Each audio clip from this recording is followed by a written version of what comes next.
Reliance અને અંબાણી પરિવારના મોભી મુકેશભાઈ અંબાણીના પુત્ર અનંત અંબાણી અને રાધિકા મર્ચન્ટની પ્રી વેડિંગ સેરેમની બાદ જામનગર જિલ્લાના અનેક ગ્રામ્ય વિસ્તારમાં લોક ડાયરાઓ થાય છે। ત્યારે જામનગરના પડાણા મુકામે બ્રિજરાજદાનભાઈ ગઢવી અને ગીતાબેન રબાડીનો આજે ડાયરો યોજાયો છે। આપણી સાથે બ્રિજરાજભાઈ છે। શું કહેશો બ્રિજરાજભાઈ, અંબાણી પરિવારને આંગણે રૂડો અવસર અને અહીંયા પણ ગુણગાન ગવાયા અને ખાસ આપે પણ અનેક લોક સાહિત્યની વાતો કરી, કેવો માહોલ રહ્યો? પહેલાં તો એક દુહો હું કહું, અંબાણી પરિવાર હોય કે ગામનો કદાચ નાનામાં નાનો કોઈ ઝૂંપડીમાં રહેવા પરિવાર હોય, એક બહુ સરસ દુહો છે। રણ જીતણ કંકણ બંધણ અને પુત્ર વધાયું સાવ, રણ જીતણ કંકણ બંધણ અને પુત્ર વધાયું સાવ, એ એટાટાણા હરખરા એમાં કોણ રંક ને કોણ રાવ।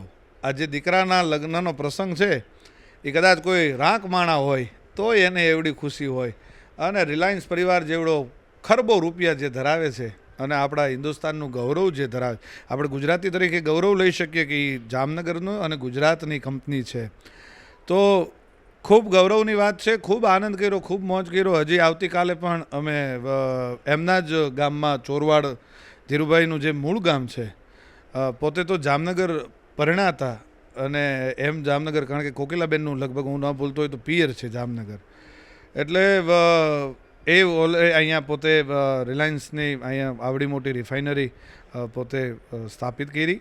પણ આવતીકાલે હું જે વાત કરું છું એ લગભગ તો ત્યાં પરિવાર પણ હાજર રહેવાનો છે, બંને યુગલો હાજર રહેવાના છે, અને ત્યાં તો ભવ્યાથી ભવ્ય હજી આવો ને આવો આનાથી હવાઈઓ કાર્યક્રમ ત્યાં પણ અમે ખૂબ આનંદ કરવાના છીએ।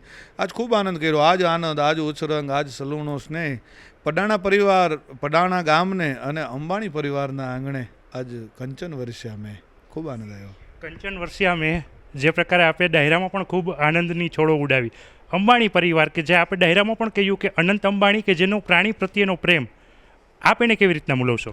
ભાઈ હું તો આ વાતને ખૂબ વધાવું છું, પણ અનંતભાઈને આ વાતનો ધન્યવાદ હું નથી દેતો, હું ધન્યવાદ દઉં છું એની જનેતાને, નીતાબેનને।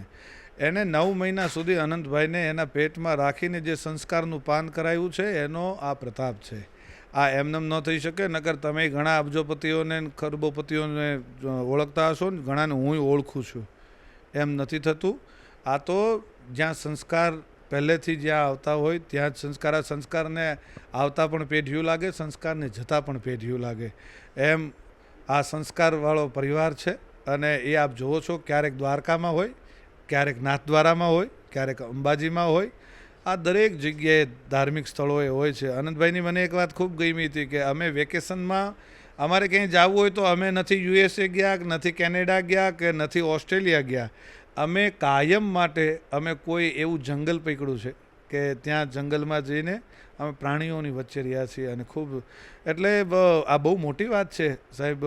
કોઈ મૂંગું હોય અને મૂંગા માણસની નહીં, પણ આ તો પશુની, જેની પાસે કાંઈ લઈ લેવાની આશા નથી, એમ સાવ નિસ્વાર્થ ભાવનાએ આટલું સરસ અહીંયા એમણે જે રેસ્ક્યુ સેન્ટર જે બનાવ્યું છે એ ખરેખર સેવાલય કહેવાય, એટલે એ અદ્ભુત ખૂબ ગર્વની વાત છે।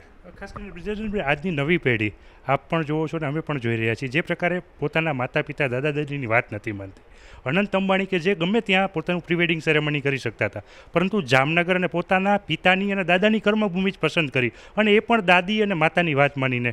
આને લઈને અન્ય જે નવી પેઢી છે એને શું પ્રેરણા લેવી જોઈએ? આપ એક વસ્તુ માર્ક કરી હશે, હું તો શબ્દનો માણસ છું, ખૂબ માર્ક કરવાવાળો માણસ છું, અને એમના ઇન્ટરવ્યૂ આપે જોયા હશે, આપ તો પ્રેસના માણસ છો, મીડિયાના માણસ છો, એટલે મેં એમના ઇન્ટરવ્યૂ જોયા, મને કોઈએ ઇન્ટરવ્યૂ એમનું શેર કર્યું, મેં એક ઇન્ટરવ્યૂ જોયું, એ ઇન્ટરવ્યૂમાં એ સતત માતાજી માતાજી કરે છે, નકર એ સ્તરે પહોંચેલો માણસ હોય એ મોમ કહી શકે, મધર કહી શકે, મમ્મા કહી શકે, મમ્મી કહી શકે, પણ સાહેબ એ સતત નીતાબેનને માતાજી કહીને બોલાવે છે, એમના દાદીમાને દાદીમાં કહીને બોલાવે છે, તો આ બહુ મોટી વાત કહેવાય। એટલે એક બહુ સરસ દુહો છે, પોતાના પરિયા તણા જેને નેવળ પગમાં નોય, પોતાના પરિયા તણા અને જેને નેવળ પગમાં નોય, એ કુણ હીણા નર કોઈ એને કાઉ ઠપકો કાબાવું। હવે કદાચ એ આ કાંઈ ન કરે, આ ડાયરા કર્યા સંસ્કૃતિ સભર, આ સંસ્કૃતિને સાચવવા માટેના, સાહેબ આજથી હું આપને વાત કરું 25 થી 30 વર્ષ પહેલાં 1994 કે એની આસપાસથી હું વાત કરું. મારા ફાધરના ધીરુભાઈ જ્યારે હાજર હતા ત્યારે એવરી યર મુકેશભાઈના જન્મદિવસે અથવા તો અહીંયા જામનગર હોય અને કાં તો પછી હજીરા હોય, કાયમ કાર્યક્રમો ડાયરાઓ કર્યા છે. તો એ ડાયરાઓને આ પરિવારે હજી પણ આજથી 30 વર્ષ પહેલાંની ધરોહરને હજી પણ સાચવી રાખી છે. એ આ ત્રીજી પેઢીએ સાચવી રાખી. આ હરખની વાત કહેવાય ને. આ ન કરે ન કરે શું તમે શું એને કંઈ ધોખો કરી શકીએ? અને કદાચ ધોખો કરીએ તો ત્યાં કંઈ અસર થાય ખરી? ન થાય. પણ આ બહુ મોટી વાત કહેવાય. અને હું કાયમ કહું છું સ્ટેજ ઉપરથી, જ્યાં થતા હોય ત્યાં જ થાય. એટલે એ જે લોહી હાયલું આવે છે એમાં એવું જરૂરી નથી કે યુદ્ધ થતું હોય કે યુદ્ધના કોઈ વર્ણનો કંઈ અમે કરતા હોઈએ છીએ. ના ના, આ પણ બહુ મોટી જ દાતારીની વાત કહેવાય અને ખૂબ મોટી વાત કહેવાય. તમે એક વસ્તુ માર્ક કરી, 25 વર્ષથી 1995થી રિલાયન્સ અહીંયા જ્યારે અહીંયા બની ત્યારથી આ રિફાઇનરી બની ત્યારથી ફરતા 25 ગામની ગૌશાળાઓ રિલાયન્સે બનાવી દીધી છે. લગભગ ગૌશાળા રિલાયન્સે બનાવી દીધી.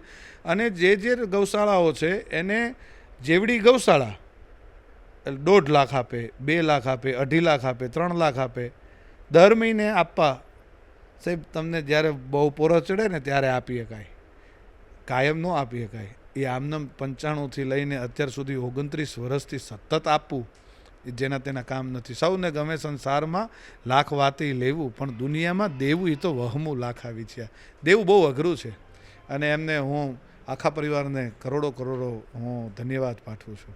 કરોડો ધન્યવાદ પાઠવવામાં આવ્યા છે. જામનગરના અંબાણી પરિવારનું જે સેવાલય ચાલે છે, અનંત અંબાણી દ્વારા જે પ્રકારની આ સેવા યજ્ઞ ચાલી રહ્યું છે તેને પણ બ્રિજરાજભાઈએ વધાવ્યું છે. અને જામનગરમાં જે લોક સંસ્કૃતિને ઉજાગર કરતા આવા ડાયરાઓ યોજાય છે ત્યારે એમને પણ આ ડાયરામાં ઉત્સાહભેર જોડાઈ અને પોતાનો રાજીપો વ્યક્ત કર્યો છે. કેમેરામેન મનસુખ રામોલિયાની સાથે કિંજલ કારસરિયા, ન્યૂઝ 18 ગુજરાતી, જામનગર.